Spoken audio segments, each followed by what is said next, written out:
আপনাদের ভোটে আমাকে এমপি নির্বাচিত করেন।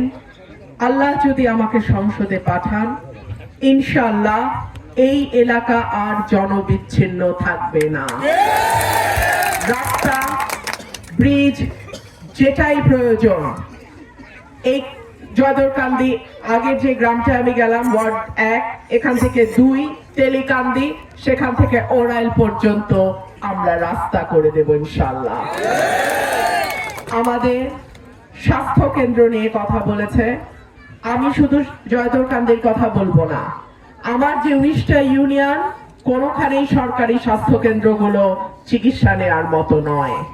ডাক্তার নাই, ওষুধ নাই, মেশিন নষ্ট, কিভাবে হবে চিকিৎসা? যেতে হয় সদরে, তারপরে প্রাইভেট ক্লিনিকে গিয়ে 500 টাকার কাজ 5,000 টাকা, কখনো কখনো 10,000 15,000 টাকা খরচ করে তারপরে আমাদেরকে কাজ করতে হয়। ঠিক কি ঠিক না? এই অবস্থার অবসান ঘটাতে হবে। স্বাধীনতার 55 বছর পর কি করে এই এলাকাগুলো এতটা জনবিচ্ছিন্ন থাকে? আগে যারা সংসদ সদস্য নির্বাচিত হয়ে গেছেন আপনাদের ভোটে, তাদেরকে প্রশ্ন করা উচিত।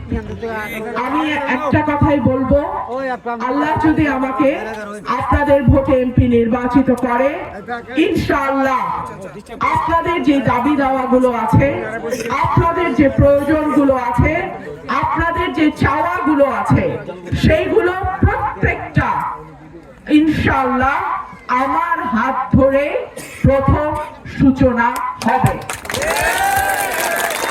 প্রিয় ভাইরা আমার, আপনাদের কাছে আমার অনুরোধ থাকবে, 11 তারিখ বিকাল থেকে 12 তারিখ ভোটের দিন রাত পর্যন্ত আপনারা পাহারায় থাকবেন। কেউ যেন কোনো ঘটনা ঘটায় ভোট কারচুপি করতে না পারে, কেউ যেন কোনো ঘটনা ঘটায় এলাকায় কোনো রকম অশান্তি তৈরি করতে না পারে, যাতে ভোটাররা ভয় পায়, কেন্দ্রে না যায়। আপনারা যত বেশি ভোট দিতে যাবেন, আমার হাসের জিতবার সম্ভাবনা তত বেশি হবে। সুতরাং ভোটের দিন 12 তারিখ মা বোনদের কাছে আমার অনুরোধ, আপনারা ঘরে বসে থাকবেন না। সকাল সকাল আমার মা বোনদেরকে আমি অনুরোধ করছি, সকাল সকাল আপনারা কেন্দ্রে যাবেন।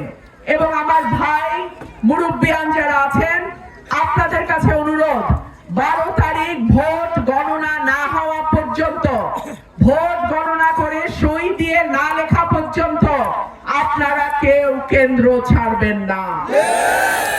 ইনশাআল্লাহ হাসের গণজোয়ার তৈরি হয়েছে।